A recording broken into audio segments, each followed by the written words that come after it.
WhatsApp guys, कैसे हो तुम लोग? आई थिंक अच्छे हो। और आज हम लोग इनकम फ्रॉम हाउस प्रॉपर्टी का इंटरेस्ट ऑन लोन एंड उसका जो स्टैंडर्ड डिडक्शन है सेक्शन 24A एंड 24B के ऊपर आज हम लोग कुछ प्रैक्टिकल सम्स करेंगे और पहले उसका रूल्स रेगुलेशंस देख लेंगे कि इंटरेस्ट ऑन लोन का कैसे कैसे ट्रीटमेंट होता है और स्टैंडर्ड डिडक्शंस क्या होता है। ठीक है, सो हम लोग के पास दो सेक्शंस है। सेक्शंस 24 जिसमें दो डिडक्शंस है, एक है स्टैंडर्ड डिडक्शंस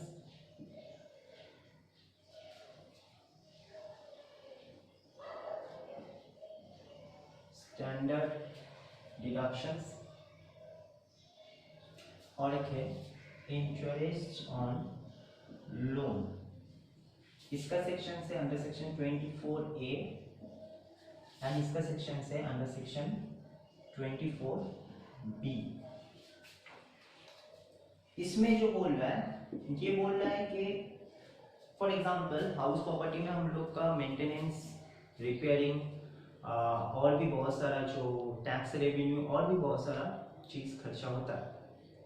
तो पूरा खर्चा जितना भी तुम कर लो वो तो ठीक है, वो तो तुमको करना ही है, ठीक है। मगर टैक्स अथॉरिटी ये बोला है कि तुम्हारा खर्चा तुम्हारे पास ही रखो, हम लोग जो तुम्हारा नेट एनुअल वैल्यू होगा उसके ऊपर 30% फ्लैट तुमको खर्चा माफ कर देंगे। फॉर एग्जांपल मान लो कि रिपेयर्स 10,000 खर्चा हुआ,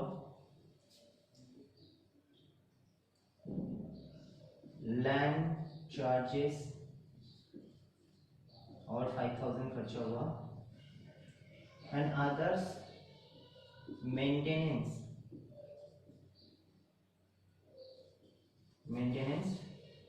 और 5,000 खर्चा हुआ, यानी कि टोटल तुम्हारा पॉकेट से गया है 20,000 for your maintenance of house property. But standard deductions क्या बोल रहा है कि नेट एनुअल वैल्यू के ऊपर डायरेक्ट 30% तुमको छूट मिलेगा। मतलब ये एग्जेम्प्टेड होगा, फुल्ली डिडक्शंस whatever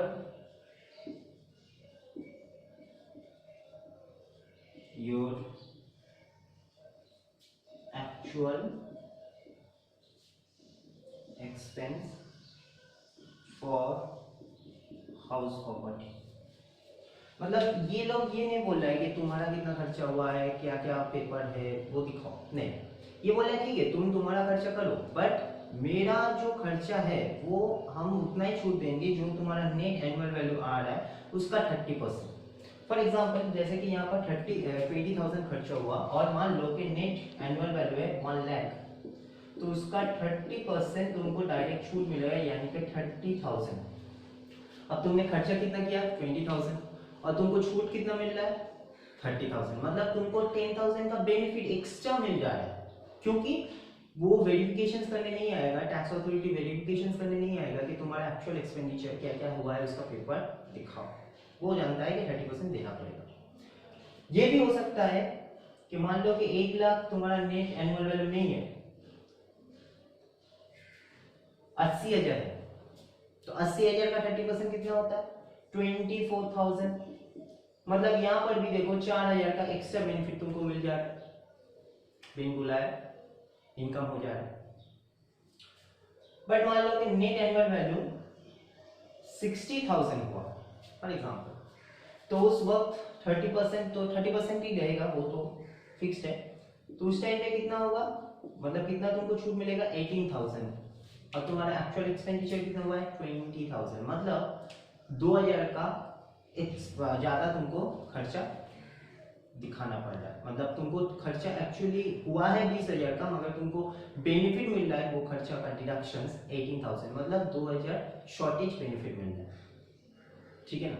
यानी कि अगर नेट एनुअल वैल्यू ज्यादा है तो तुमको ज्यादा बेनिफिट मिलेगा, जैसे कि अभी 1 लाख दिखाए थे उसमें 30,000 यानी कि 10,000 का एक्स्ट्रा बेनिफिट मिल रहा है, सही। अगर 80,000 हो रहा है तो 80,000 का 30% 24,000, फिर भी तुमको 4,000 का बेनिफिट मिल रहा है। अगर 70,000 होता तो 70,000 का 30% 21,000, फिर भी 1,000 का बेनिफिट होता। मगर जब एनुअल वैल्यू तुम्हारा कुछ कम हो गया तब उसका बेनिफिट तुमको कम मिल जाता है। बात समझ में आया? सो ये 30% तुम लोग को प्रॉब्लम में नहीं देगा, ये तुम लोग को दिमाग में रखना पड़ेगा कि भाई 30% फिक्स्ड, 100% 30% इज फिक्स्ड। 100% मतलब होता है 100% फिक्स रहेगा, ठीक है 30%। और ये तुम लोग को कब करना है? जब नेट एनुअल वैल्यू निकल जा रहे हैं, फिर उसके बाद तुमको वो पुट अप करना है। और ये तुमको चार्जेस नहीं होगा, ये ऐसा नहीं है कि तुम्हारे इनकम के साथ ये ऐड हो जाएगा, इनकम के साथ लेस होगा, क्योंकि डिडक्शन से हम लोग डिडक्शंस कर रहे हैं। डिडक्शंस और एग्जम्प्टेड का मतलब छूट मिलना, ठीक है। और क्या लिखा है? Fully deductions whatever your actual expense for house property, मतलब कितना भी तुम्हारा खर्चा हुआ है वो लोग नहीं देखेगा, वो लोग 30% ही तुमको छूट देगा। ये अच्छा बात है, सही। तो ये एक छोटा सा टॉपिक था, मगर मेन जो टॉपिक है वो है 24B, ठीक है। चलो इसको पहले हम लोग इरेज कर ले और उसके बाद देखते हैं कि क्या है।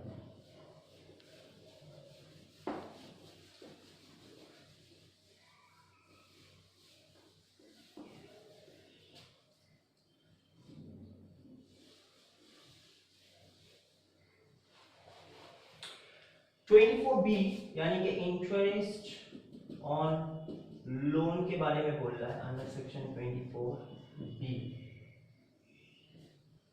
सबसे पहले हम लोग लोन लेंगे क्यों?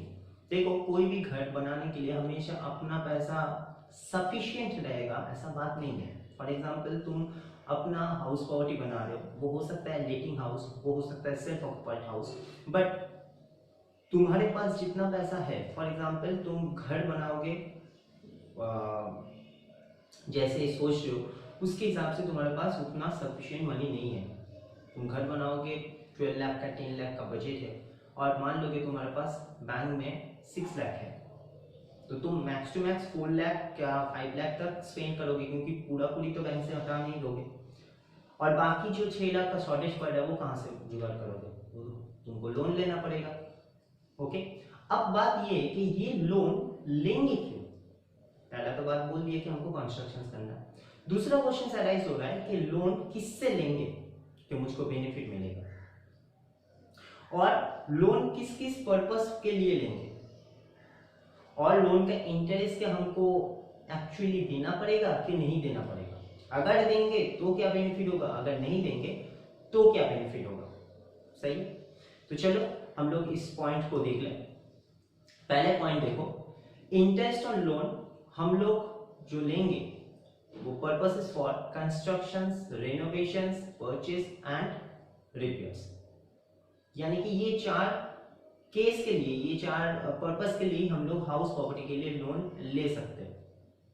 दूसरा केस कि ये इंटरेस्ट हमको देना है कि नहीं, तो इंटरेस्ट ऑन लोन हम लोग जानते हैं फाइनल अकाउंट से कि interest on loan is a accrual basis. Accrual का मतलब होता है कि जिस साल में जितना इंटरेस्ट प्रोवाइड होता है, जितना तुमको देना पड़ता है, कि जितना तुमको इंटरेस्ट चार्ज हो रहा है 100% उतना ही तुमको देना पड़ेगा।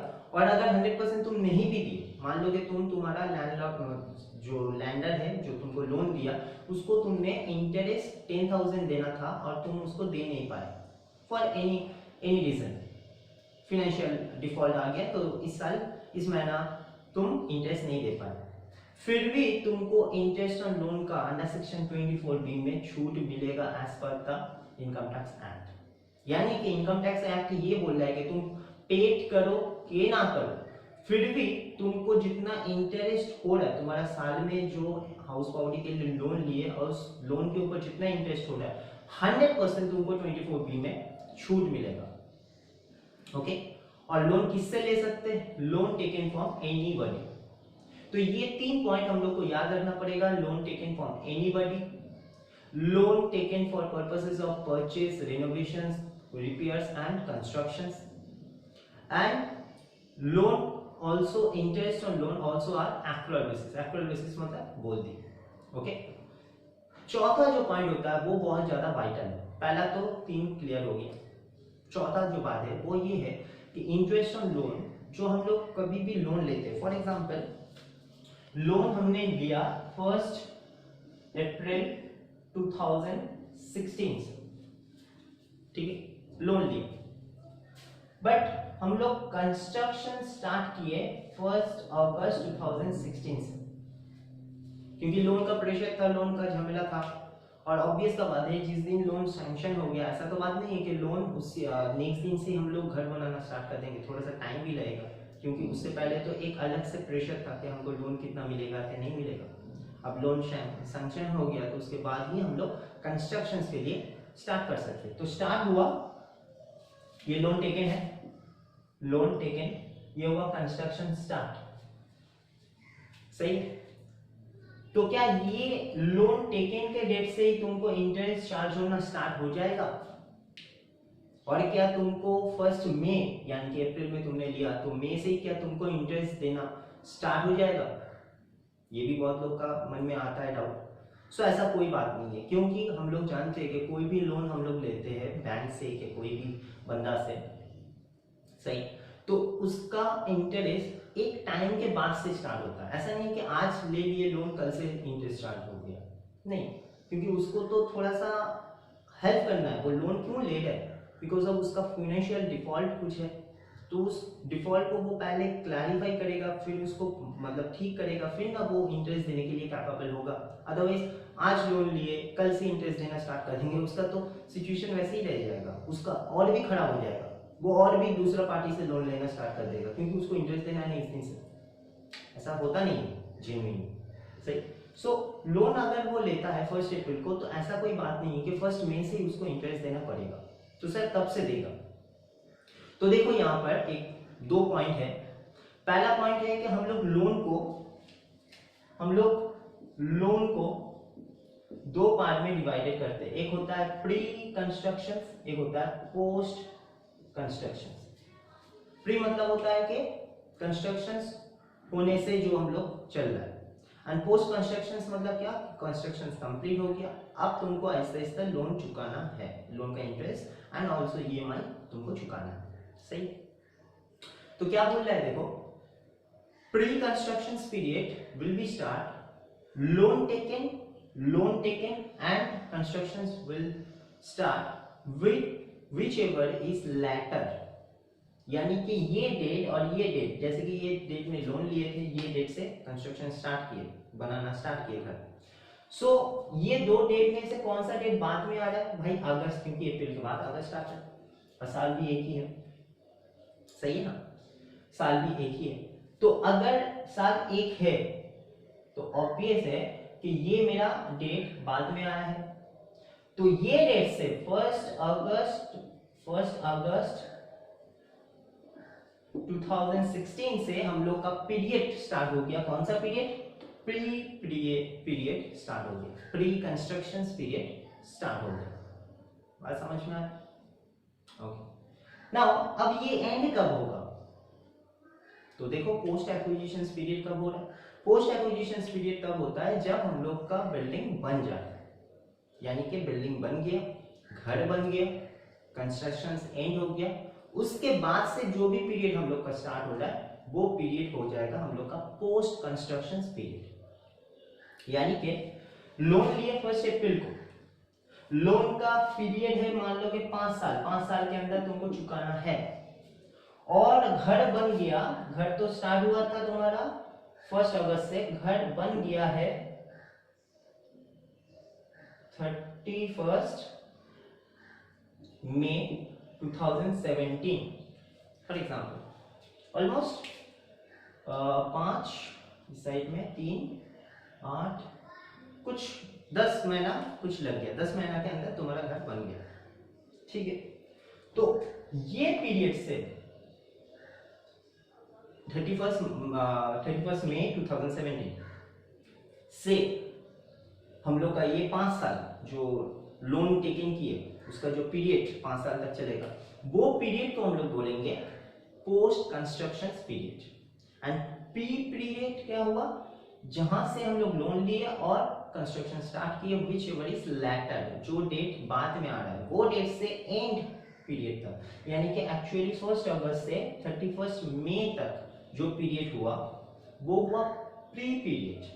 एंड 1 जून भी बोल सकते हो क्योंकि 31 मई हो गया मतलब 1 जून, तो 1 जून से continuously until unless you not पे योर लोन, तब तक तुम्हारा वो पीरियड चलेगा पोस्ट कंस्ट्रक्शन पीरियड। बात समझ में आया? तो ये बात था प्री एंड पोस्ट में, ठीक है। शायद तुम लोग का अभी भी कंफ्यूजन है, तो उसका कंफ्यूजन हम सामने दूर कर दे रहे हैं। चलो, मान लो कि मेरे पास 4 घर हैं, ठीक है, 4 हाउस है, house 1, house 2, house 3 and house 4। Loan taken 1 April 2015,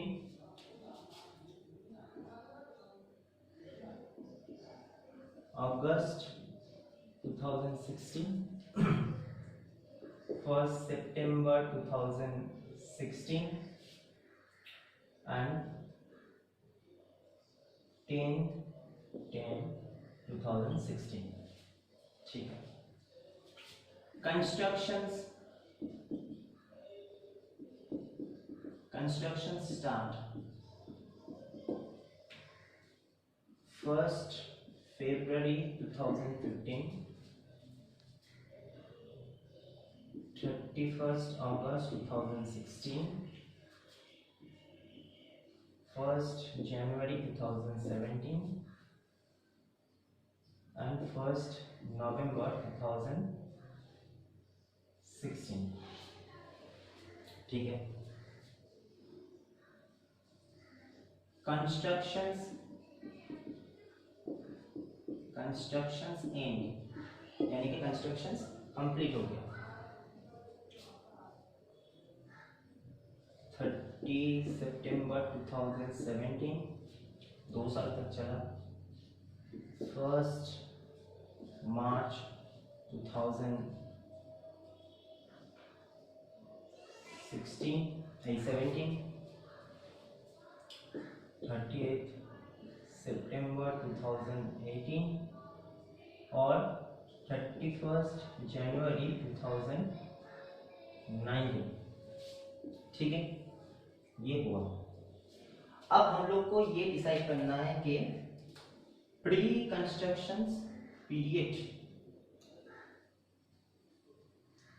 PCP, pre construction period हम लोग का कब से कब तक है, उसके बाद हम लोग पोस्ट कंस्ट्रक्शन देख लेंगे।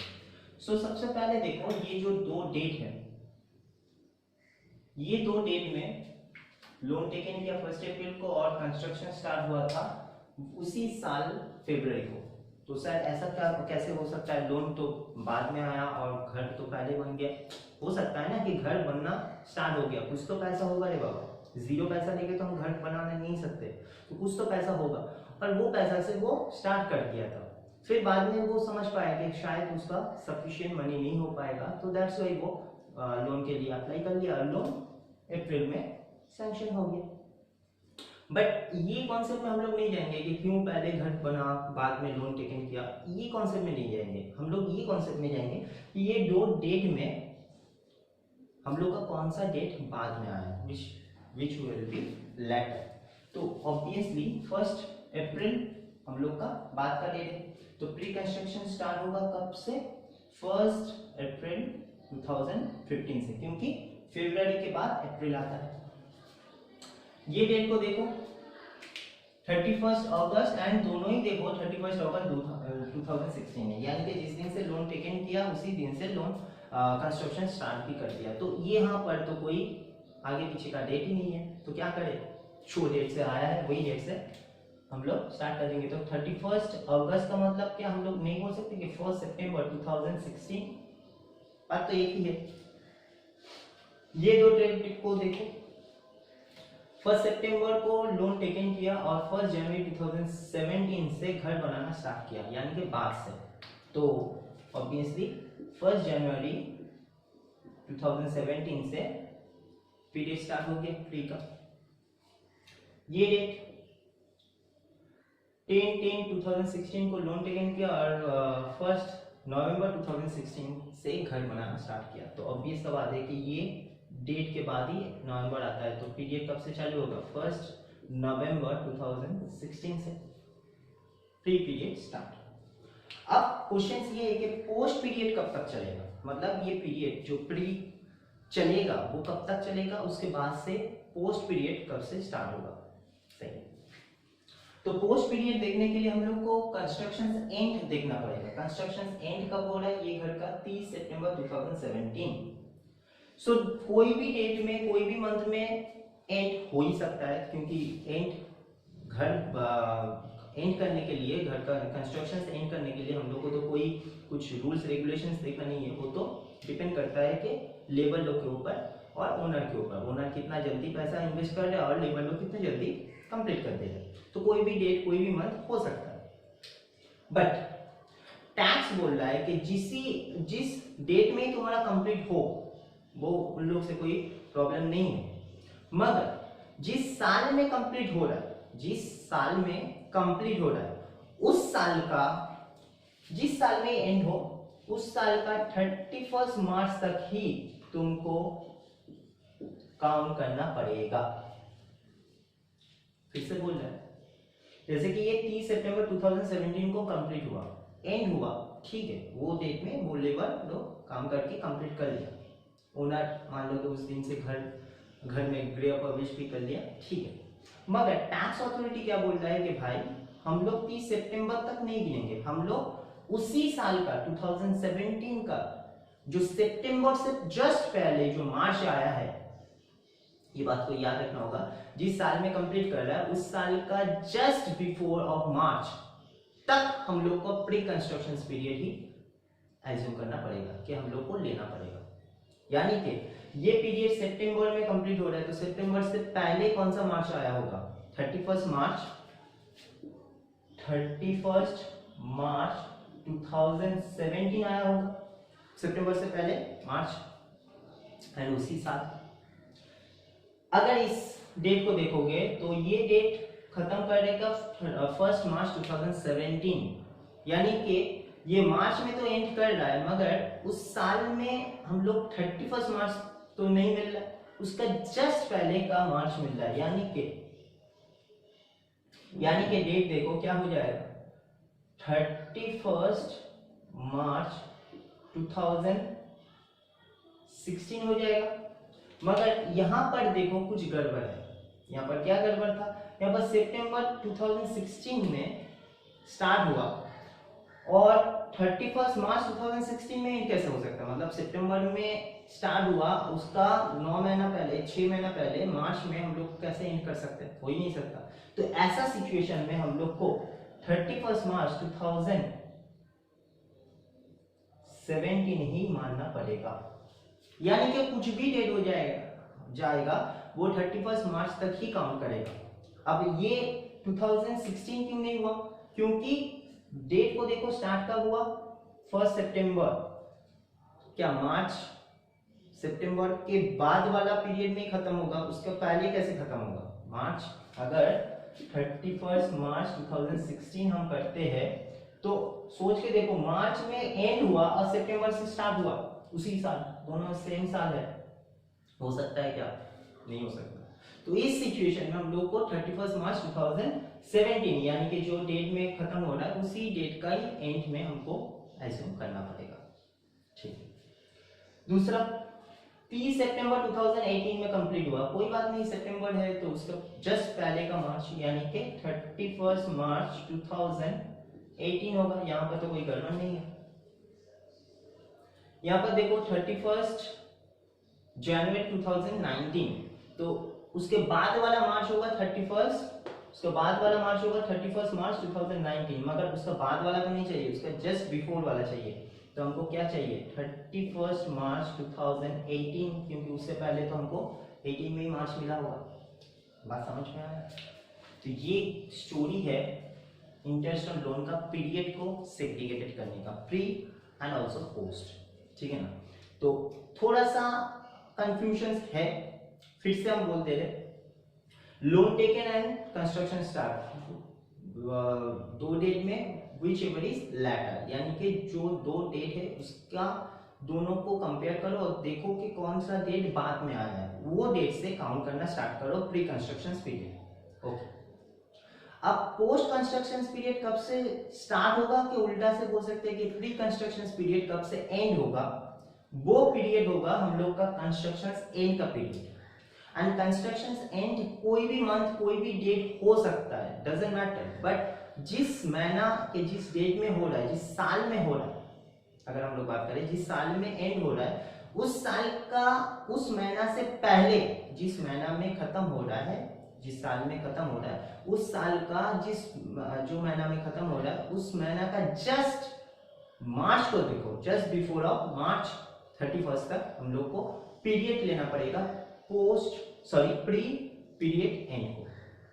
एंड ऑफ कोर्स सभी देखो 31 मार्च में है, तो हम लोग का पोस्ट पीरियड कब से चालू होगा, पोस्ट पीरियड चालू होगा 1 अप्रैल 2017, यहाँ पर होगा 1 अप्रैल 2017, यहाँ पर होगा 1 अप्रैल 2018, क्योंकि मार्च में कंप्लीट हो रहा है, यहाँ पर होगा 1 अप्रैल 2018, क्योंकि नेक्स्ट दिन से पोस्ट पीरियड चालू हो जाएगा, प्री पीरियड का तो कंप्लीट हो गया बात। आई बात समझ में? सो यही बात था इंटरेस्ट ऑन लोन का कॉन्सेप्ट। अब इसके ऊपर हम लोग सम्स बनाएंगे और फिर देख लेंगे कि कैसे क्या होता है, मगर उससे पहले एक बात और भी है। ये जो पी पीरियड हुआ, यानी कि कुछ मंथ हुआ, कोई साल हुआ, जैसे कि 1 अप्रैल 2015 से 31 मार्च 2017, यानी कि ऑलमोस्ट 2 साल, यानी कि 24 महीना। यहाँ पर भी वैसे ही कुछ है, 8-9 महीना, यहाँ पर ऑलमोस्ट 1 साल 12 महीना कुछ हो रहा है, सॉरी 14 महीना कुछ हो रहा है, यहाँ पर भी ऑलमोस्ट 2 साल, यानी कि 24-26 मंथ। ये जो 24-26 मंथ 12 महीना, ये जो पीरियड था, इस पीरियड में क्या हम लोग इंटरेस्ट पेड किए? नो, क्योंकि हम लोग का इंटरेस्ट पेड करना स्टार्ट होगा कब से? पोस्ट पीरियड से। घर बना तभी ना हम कुछ इनकम करेंगे उस घर से, उसके बाद ना हम इंटरेस्ट देना स्टार्ट करेंगे, सीधा लॉजिक। अब बात ये कि जो पीरियड में हम लोग इंटरेस्ट नहीं दिए, यानी कि पी पीरियड का इंटरेस्ट जो हमने नहीं दिए, वो इंटरेस्ट देना स्टार्ट करेंगे कब से? पोस्ट पीरियड से, ठीक। मगर पी पीरियड का 5 साल यानी कि 5 इंस्टॉलमेंट तुमको एडिशनली छूट मिलेगा। कंफ्यूज हो गए? देख, फॉर एग्जांपल तुमने 10 लाख का लोन लिया, ठीक है, 10 लाख का लोन लिया, तो ये 10 लाख का लोन 10% करके है, ठीक है, यानी कि 1 लाख। अभी ये 1 लाख तुम कब से देना स्टार्ट करोगे? पी पीरियड से या पोस्ट पीरियड से? पोस्ट पीरियड से। पी पीरियड में तो कुछ देते नहीं है हम लोग, मगर पोस्ट पीरियड पी पीरियड का जो 24 मंथ 22 मंथ अभी जो हम लोग देखे एज ए एग्जांपल के हिसाब से, वो पीरियड में तो तुमने इंटरेस्ट नहीं दिया, तो उसका भी तो इंटरेस्ट तुमको देना है अभी एक साथ। तो पोस्ट पीरियड ये हो गया मेरा पोस्ट पीरियड, और जो पी पीरियड था, फॉर एग्जांपल पी पीरियड का वही 10 लाख ही होगा, क्योंकि तुमने तो अभी तक लोन रीपेमेंट करना स्टार्ट नहीं किया, तो 10 लाख का 10% इनटू, अब मान लो कि जैसे कि ये केस में कितना महीना हो रहा है? 12 महीना, सॉरी 24, 2 साल हो रहा है ना, देख लो 2 साल हो रहा है, तो 2 साल मतलब कितना? 24 मंथ, तो 24 मंथ का इंटरेस्ट अभी तक तुमने पेमेंट नहीं किया, तो डिवाइडेड 12, तो कितना होता है? 10 लाख का 10% हो गया 1 लाख, 1 लाख का हो गया 2, मतलब 2 लाख। तो 2 लाख इंटरेस्ट तुमने वो 24 मंथ में नहीं दिए, अब तुमको वो 2 लाख इंटरेस्ट चुकाना है विद द 1 लाख, सही? तो ये जो 2 लाख है तुमको एक साथ नहीं देना है, ये 2 लाख तुमको 5 साल तक इंस्टॉलमेंट वाइज देना है, यानी कि 1/5 इसका, फिर 1/5 कर लो, जो 2 लाख आया था उसका फिर 1/5 कर लो, 2 लाख का 1/5 होता है 40,000, तो ये 40,000 तुमको, यानी कि 1,40,000 तुमको इंटरेस्ट ऑन लोन देना है। 1 लाख दे रहे थे, फिर 40,000 यानी कि 2 लाख का जो तुमने पेंडिंग रखे थे उसका इंटरेस्ट तुमको अभी देना है। अब बात ये है कि तुमने इंटरेस्ट ऑन लोन तो दे दिए 1,40,000, तो टैक्स अथॉरिटी कितना छूट देगा, 1 लाख देगा कि 1,40,000 देगा? बॉस टैक्स अथॉरिटी ये रूल्स को अप्लाई किया है, तो ऑब्वियसली इंटरेस्ट ऑन लोन पूरी तुमको अंडर सेक्शन 24B में 1,40,000 का ही छूट देगा, नो प्रॉब्लम। सर अगर 2 साल के बाद, ये तो 5 साल तक चलेगा, हम एग्जाम्पल में दिए बोले थे कि 5 साल तक है मान लो, तो ये 5 साल के अंदर हमने 2 लाख रीपेमेंट कर दिए, 2 लाख रीपेमेंट कर दिए, सही है। तो ये 2 लाख रीपेमेंट कर दिए तो कब किए हम लोग का, जैसे कि पीरियड चालू हुआ था 17 से, तो कब तक ये 5 साल का बेनिफिट मिलेगा? 1/4/2017 से 18, 18 से 19, 19 से 20, 20 से 21 एंड 21 से 22, 1 2 3 4 5 साल का ये बेनिफिट मिलेगा, ये वाला बेनिफिट, ठीक है। अब मान लो कि तुमने 1920 में 2 लाख रुपए रीपेमेंट कर दिए लोन का, तो तुमको अभी लोन के ऊपर कितना इंटरेस्ट देना है? 8 लाख, क्योंकि 2 लाख तो तुमने रीपेमेंट कर दिए, तो 8 लाख का 10% 80,000 और प्लस प्री कंस्ट्रक्शन पीरियड का 2 लाख जो हुआ था, वो 2 लाख में तो कोई चेंजेस नहीं होगा, 2 लाख इंटू 1/5 यानी कि कितना? 40,000, तो तुमको फिर से बेनिफिट मिल जाएगा 1,20,000 का, यानी कि तुम दे रहे हो 80,000 इंटरेस्ट और तुमको एक्स्ट्रा बेनिफिट मिल जा रहा है 40,000 का, तो अच्छी बात है ना। तो सर ये अगर मान लीजिए कि हम पूरा 5 साल के अंदर लोन रीपेमेंट नहीं कर पाए, हम बैंक से कुछ एक्सटेंशन मांग लें कि मुझको थोड़ा सा और भी 2 साल बढ़ा दीजिए, ठीक है, मान लो कि बैंक मान भी लिया, ठीक है, तो क्या 21-22 में तो ये 2 लाख का पीरियड खत्म हो जा रहा है, तो 22-23 और 23-24 ये 2 साल भी क्या ये 40,000 का बेनिफिट मिलेगा? भाई कहां से मिलेगा, 5 साल तो कंप्लीट कर लिए तुमने, अब तुमको बैंक छूट दे रहा है और भी 2 साल तुम बढ़ा लो, ठीक, अच्छा कस्टमर हो तुम बैंक का, इसलिए तुमको और भी 2 साल बढ़ा दे रहा है तुम्हारा लोन का पीरियड। बट टैक्स अथॉरिटी तो उस रूल्स को नहीं मान सकता, टैक्स अथॉरिटी बोलेगा भाई तुमको तो 5 साल का एक्स्ट्रा बेनिफिट दे रहे हैं, 5 साल का तुम टैक्स एंजॉय एक्स्ट्रा कर लो, टैक्स छूट दे रहे तुमको, क्योंकि ये सब माइनस होगा तुम्हारे इनकम से, सो और भी तुम 2 साल मांग रहे हो, क्योंकि तुमको वहां से 2 साल मिला है, हम लोग नहीं दे सकते हैं, क्योंकि हम लोग का रूल्स में ये नहीं आता है। तो टैक्स अथॉरिटी तो 5 साल के लिए ही रुकेगा, 5 साल के बाद अगर तुमको तुम्हारा लोन इंटरेस्ट चल रहा है तो वो नॉर्मल, मान लो कि ये जो 80,000 है ये खाली तुम दे पाओगे और 40,000 का बेनिफिट एक्स्ट्रा नहीं मिलेगा, समझ में आया। सो बहुत सारा रूल्स है इंटरेस्ट ऑन लोन में, देखने में बहुत छोटा सा बात है, बहुत सारा रूल्स है। और एक लास्ट रूल्स देख ले, उसके बाद में हम लोग समझ करेंगे, वो ये है कि इंटरेस्ट ऑन लोन का जो मैक्सिमम अमाउंट है वो कितना हम लोग दे सकते हैं, क्या 1 करोड़ 2 करोड़ 3 करोड़ हमको टैक्स बेनिफिट मिलेगा? देख लो, बात ये है कि इंटरेस्ट ऑन लोन हम लोग जो लोन लेते हैं वो 2 घर के लिए ले सकते हैं, 2 घर सिचुएशन के लिए, एक होता है लेटिंग हाउस, एक होता है सेल्फ ऑक्यूपाइड। अगर लेटिंग हाउस के लिए ले रहे यानी कि घर बना रहे इसलिए ही क्योंकि हम उसको भाड़े पे देंगे, तो उसका इंटरेस्ट ऑन लोन में कोई तकलीफ नहीं है, कोई लिमिटेशंस नहीं है, नो लिमिटेशंस, यानी कि तुम मान लो कि 400 करोड़ लोन लिए घर बनाने के लिए फॉर एग्जांपल लेटिंग हाउस के लिए, और तुम उसके ऊपर 40 करोड़ इंटरेस्ट देते हो, तो तुमको 40 करोड़ ही 24B में छूट मिलेगा इंटरेस्ट ऑन लोन, 100% मिलेगा, नो लिमिटेशंस, कोई लिमिट नहीं है, मगर कौन सा घर के लिए? लेटिंग हाउस के लिए। और देखो सेल्फ ऑक्यूपाइड हाउस के लिए क्या रूल्स है, सेल्फ ऑक्यूपाइड हाउस के लिए यानी कि जिस घर में हम लोग अपने में रहेंगे, यानी कि जिसमें हम लोग लेटिंग नहीं करते, जैसे कि हम लोग अपना घर पे रहते हैं, तो सेल्फ ऑक्यूपाइड के लिए रूल्स है 3। पहला, अगर तुम्हारा घर को सेल्फ ऑक्यूपाइड के लिए यूज करना चाहते हो, तो अगर तुमने लोन लिए 1 अप्रैल 1990 से पहले, 1919 से पहले, तो उस लोन के ऊपर तुमको मैक्सिमम लिमिट ऑफ इंटरेस्ट 30,000 ही छूट मिलेगा, उससे ज्यादा नहीं। हो सकता है कि तुम उससे ज्यादा दे रहे हो सकता है, मगर 30,000 ही अंडर सेक्शन 24B में as a interest on loan will be deducted from the your house property. सही है। अगर तुमने 1 अप्रैल 1999 के बाद लोन टेकन किए, सही है, किसके लिए? परचेस के लिए और कंस्ट्रक्शंस के लिए, तो तुमको 2 लाख तक छूट मिलेगा। हो सकता है कि तुम 1.5 लाख दे दो, मगर 2 लाख तक मैक्सिमम छूट मिलेगा।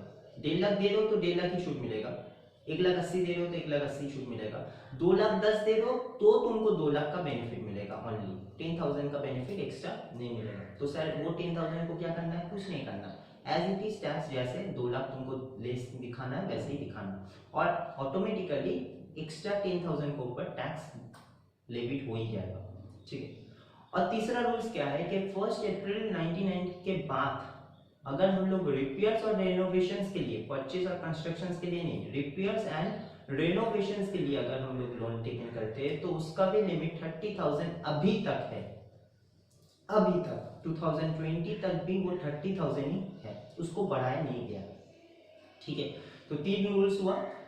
ऑटोमेटिकली तुम लोग का 1 अप्रैल 1990 से पहले का जो रूल्स है वो अभी तक नहीं चलेगा, क्योंकि ऑलमोस्ट 10-12 साल हो गया, तो कोई भी लोन 10-12 साल तक तो नहीं चल सकता, वो तो ऑमिटेड हो गया।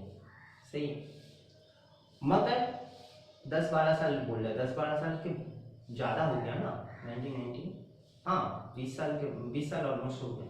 सो यहाँ पर ये जो साइड में जो 2 रूल्स है 1 अप्रैल 1990 के बाद और 1 अप्रैल 1990 के बाद, ये 2 रूल्स को याद रखना कि घर अगर बना रहे हो के परचेस कर रहे हो, यानी कि डायरेक्ट फ्लैट परचेस कर रहे हो, उसके लिए भी लोन लिए तब भी तुमको interest on loan maximum 2 lakh तक ही छूट मिलेगा as a self occupied house. और अगर रेनोवेशंस और रिपेयर्स के लिए तुम कर रहे हो तो उसके लिए तुमको छूट मिलेगा 30,000। दैट्स सही। ठीक है। चलो इसके ऊपर हम लोग कुछ सम्स बना लें, उसके बाद छुट्टी। ओके, सो स्टार्ट करते हैं। क्वेश्चन नंबर 10, और ये 2004 में आया था। देखो क्या बोल रहा है। Mister A Shah started up constructions of his residential house, मतलब सेल्फ ऑक्युपाइड के लिए बोल रहा है, 1 अप्रैल 2015 में, by taking a loan 12 lakh at that 10% as a interest, and constructions complete 30 June 2017। तो यहाँ पर देखो लोन टेकन का अलग से कोई डेट नहीं दिया है, तो construction date and loan taken date same ही होगा, क्योंकि अलग से कुछ बात नहीं बोला। मगर कंप्लीट कब हो रहा है ये डेट दे दिया, 30 जून 2017 को कंप्लीट हुआ। फिर भी हम लोग को क्या डेट लेना पड़ेगा? 31 मार्च 2017, क्योंकि कोई भी मंथ में कंप्लीट हो सकता है, कोई भी डेट में हो सकता है, कोई भी ईयर में हो सकता है, मगर जिस ईयर में हो रहा है उस ईयर का मार्च तक हम लोग को काम करना पड़ेगा प्री कंस्ट्रक्शन पीरियड का। Okay. He refund a part of loan 2 lakh, मतलब वो लिया था 12 लाख का लोन, मगर 2 लाख रीपे कर रहा है। कब कर रहा है? 1 अक्टूबर 2017, मतलब जिस साल कंप्लीट हुआ उसका कुछ महीना के बाद वो रीपे कर दिया। ठीक है। तो उसका लोन कुछ बड़े कम हो गया होगा। Compute the amount of interest on loan admissible for the deductions and compute the income from house property for the assessment year 1920 है, ये एक्चुअली हो जाएगा 20, असेसमेंट ईयर हो जाएगा 2021। ठीक है। तो डेट को हम लोग पहले लिख लें, क्योंकि डेट यहाँ पर बहुत ज़्यादा इंपॉर्टेंट है। So construction started and loan taken, ये दोनों डेट सेम है। कौन सा डेट है? 1 जुलाई 2015। ठीक है। और कंस्ट्रक्शन एंड कब हुआ? 30 जून 2017, बट हम लोग लेंगे कब तक? 31 मार्च 2017 तक। ये पहले लिख लो। ठीक। अब करेंगे कैसे? पहले लिखना पड़ेगा प्री कंस्ट्रक्शन पीरियड, कब से कब तक? 1 सितंबर 2015 से 31 मार्च 2017 तक। तो कितना महीना का पीरियड हुआ? कितना मंथ का? 16 से 17 हो गया तुम्हारा 12 महीना, और जुलाई से दिसंबर हो गया 6, 12 6 18 और 3 21, 21 मंथ का हो गया। सही है ना? 1 जुलाई 15 से 31 मार्च 2016 तक हो गया कितना, जुलाई से मार्च हो गया 9 मंथ का, और 16-17 पूरा होगा क्योंकि मार्च तक ही है काउंट, तो ये 12, तो ये हो गया 21 मंथ। ठीक है, ऐसे साइड में भी कर सकते हो तुम लोग। 21 मंथ का कैलकुलेशंस होगा। ये 21 मंथ का इंटरेस्ट हमको देना नहीं पड़ा, हमको चार्ज करना पड़ेगा। सही है, ठीक है। अब इसका इंटरेस्ट ऑन लोन कंप्यूट करना है। इंटरेस्ट ऑन लोन कितना वो छूट मिलेगा अंडर सेक्शन 24B में, वो कंप्यूट करना पड़ेगा। सो हम लोग का प्री कंस्ट्रक्शन पीरियड कब से चालू होगा, मार्च में एंड हो रहा है, तो पोस्ट पीरियड चालू होगा 1 अप्रैल 2017 से, और 5 साल का जो प्री कंस्ट्रक्शन पीरियड का बेनिफिट मिलेगा वो कब तक मिलेगा, 17-18, 18-19, 19-20, 20-21 एंड 21-22, 5 साल मिलेगा। मगर 22 से 23 से और नहीं मिलेगा, 21 to 22 तक ही मिलेगा, 22-23 से मिलना बंद हो जाएगा। Extra benefit for pre construction period. ठीक है, और हम लोग का अभी प्रीवियस ईयर क्या है, 1920। सो हम लोग अभी यहाँ पर बिलोंग कर रहे हैं, यानी कि अभी और भी हमको इस साल को लेके 3 साल का एक्स्ट्रा बेनिफिट मिलेगा। ठीक है, तो कैसे करेंगे देखो, पोस्ट पीरियड इंटरेस्ट। अब बात यहाँ पर एक और भी है, 12 लाख का लोन लिए थे, बट लोन रीपेमेंट कर दिए कब, लोन रीपेमेंट कर दिए 1 अक्टूबर 2017, यानी कि 1 अप्रैल से अक्टूबर तक मुझको 12 लाख का लोन था, मगर अक्टूबर के बाद से वो थोड़ा सा कम हो गया। सो 12 लाख यहाँ पर डेट दे दे रहे 1 अप्रैल 2017 टू 30 सितंबर 2017 तक कितना परसेंटेज था, 10%, इनटू कितना महीना हुआ, 6 मंथ का, तो 6/12। ठीक है, कितना होता है, सो 12 लाख 10% इंटू 6/12 मतलब हो गया 7,000, 60,000 6 महीने का इंटरेस्ट। और आफ्टर रिपेमेंट मेरे पास कितना बचा, 12 लाख था, 2 लाख हमने रिपेमेंट कर दिए। ये कब घटना हुआ, 1 अक्टूबर 2017 से 31 मार्च 2017, और उसके बाद से 10 लाख ही हो गया, इनटू 10% इनटू 6/12 ऑल्सो, उसका कितना होगा, 10 लाख का 10% 1 लाख, 1 लाख का 50,000। सो तुमको पोस्ट पीरियड में 1,10,000 का इंटरेस्ट देना है, मगर तुमने जो 21 मंथ का इंटरेस्ट पेंडिंग रखे उसका भी तो इंटरेस्ट तुमको देना है, और वो इंटरेस्ट भी तुमको 5 साल तक छूट देगा। तो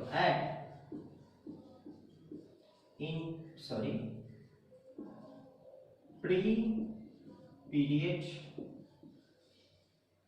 इंटरेस्ट क्या होगा, 12 लाख, क्योंकि उतना उस महीना तक तो मेरे पास 12 लाख ही था, उसके बाद से ना 10 लाख हुआ, उसके बाद से मेरा 10 लाख हुआ। 1 अप्रैल जो हम लोग काउंट किए थे ये डेट, उतना तक तो मेरे पास 12 लाख ही था, तो 12 लाख इनटू 10% इनटू कितना मंथ का पेंडिंग था, 21 मंथ का, 21/12, एंड जो भी होगा उसके ऊपर फिर 1/5 मतलब 5 साल तक छूट मिलेगा इक्वल। ठीक है, तो देख लो कितना होता है, इनटू 21 डिवाइडेड 12, 2,10,000 हो रहा है, तो 2,10,000 हमको 5 साल तक छूट मिलेगा, तो 5 से डिवाइडेड कर दो, यानी कि 42,000 एक्स्ट्रा, 1,52,000 तुमको देना है। बट यहाँ पर एक बात है कि ये घर मेरा सेल्फ ऑक्युपाइड हाउस के लिए था, और ये कंस्ट्रक्शन पीरियड के लिए था, तो कंस्ट्रक्शन पीरियड के लिए therefore A Shah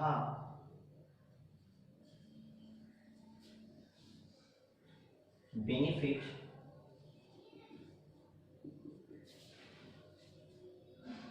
as interest on loan under section 24B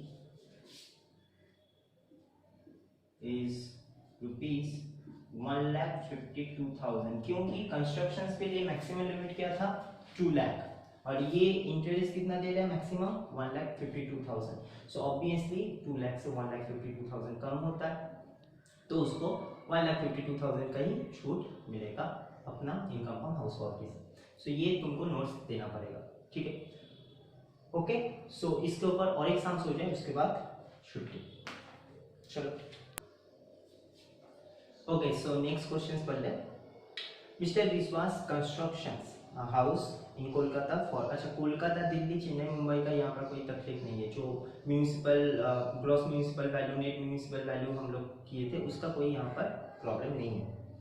for own resident मतलब ये भी घर सेल्फ ऑक्युपाइड के लिए है। The constructions of the house started 1 July 2015, start हुआ 1 जुलाई 2015 से। इट वाज कंप्लीटेड 31 अक्टूबर 2018, मतलब 3 साल ऑलमोस्ट लग गया। For these purposes, he took a loan 20 lakh at the rate of 10% on 1st July 2015. देखो कंस्ट्रक्शन स्टार्ट भी हुआ है 1st July 2015 and and loan taken भी हुआ है उसी डेट में, तो नो प्रॉब्लम, दोनों डेट सेम है। मिस्टर विश्वास repaid the 8 lakh on his loan as a principal 1st April 2018, ठीक है। और क्या बोला, determine the amount of admissible interest on loan under section 24B assessment year 2020-21 होगा, प्रीवियस ईयर होगा एक्चुअली 1920। तो सबसे पहले हम लोग डेट को लिख लें, क्या क्या डेट मिला हमको।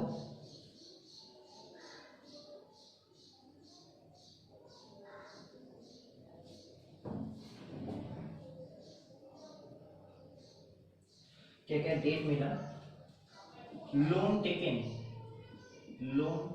Date, loan taken 1st July 2015, loan taken date and also construction start date same।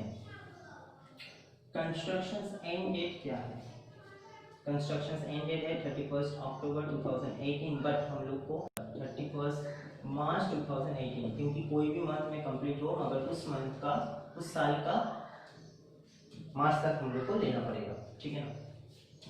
और रीपेमेंट कब किया, रीपे किया 8 लाख, कब किया 1 अप्रैल 2018। यानी कि देखो कंस्ट्रक्शंस जिस दिन एक्चुअली पीरियड वाइज खत्म हो रहा है उसके ही नेक्स्ट दिन में 8 लाख रीपे कर दिया, तो पूरा उसके पास कितना महीना मतलब जो पोस्ट पीरियड का जो पीरियड उसका लोन रहेगा वो कितना रहेगा 12 लाख का, क्योंकि 20 लाख का तो लोन लिए था, 8 लाख को वो रीपेमेंट कर दिया और 1 अप्रैल को ही रीपेमेंट कर दिया। बस इतना ही है। तो यहाँ पर क्या करना पड़ेगा, प्री कंस्ट्रक्शन पीरियड कब तक होगा 1 अप्रैल 2015 से 31 मार्च 2018 तक, कितना महीना हो रहा है काउंट कर लो, 16 से 17 पूरा, 17 से 18 पूरा, यानी कि ये 12 महीना, और 15 से 16 में कितना महीना 9 महीना, सो 21 3 and 3 33 मंथ, तो 33 मंथ का इंटरेस्ट पेंडिंग है जिसका तुमको 5 साल तक बेनिफिट मिलेगा, बस हो गया। अब interest on loan post period कब से चालू हुआ, पोस्ट पीरियड हम लोग का यहाँ पर लिख दे रहे हैं, पोस्ट पीरियड चालू हुआ हम लोग का 1 अप्रैल 2018 से, 1 अप्रैल 2018 से। सो यहाँ पर 1 अप्रैल 2018 में रिपे हो गया, तो अभी मेरे पास 20 लाख रहा ही नहीं, सही है ना, पूरा 12 लाख रहा, फिर भी दिखा दे रहे 20 लाख माइनस 8 लाख, और ये इवेंट कब हुआ 1 अप्रैल 2018 को, तो कोई मंथ का फ्रैक्शंस नहीं होगा, फुलफिल मंथ का, सो 10% का होगा यहाँ पर, ठीक है। तो कितना हो रहा है 1,20,000, ठीक है, 1,20,000 add pre construction interest.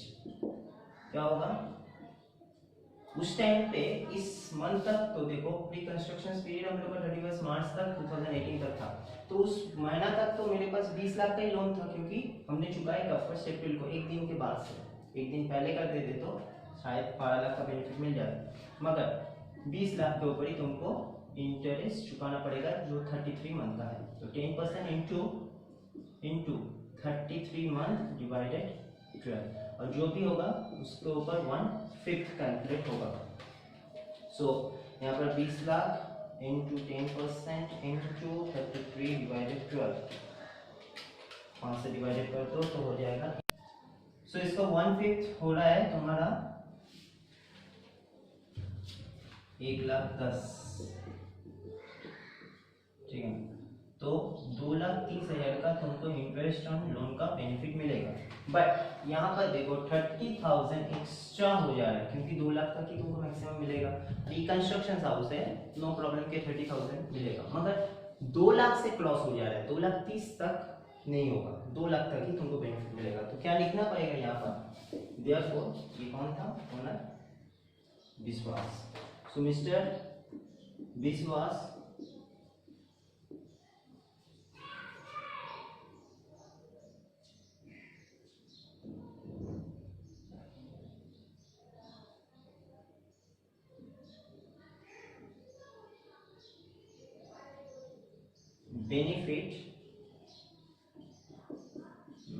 benefit as interest on loan under section 24B maximum rupees 2 lakh as per IT Act। बस इतना ही लिखना है। तो अगर कुछ ज्यादा हो जा रहा है तो तुम लोग को लिख देना पड़ेगा कि मैक्सिमम लिमिट भाई इतना है, तो उसको उतना ही छूट मिलेगा।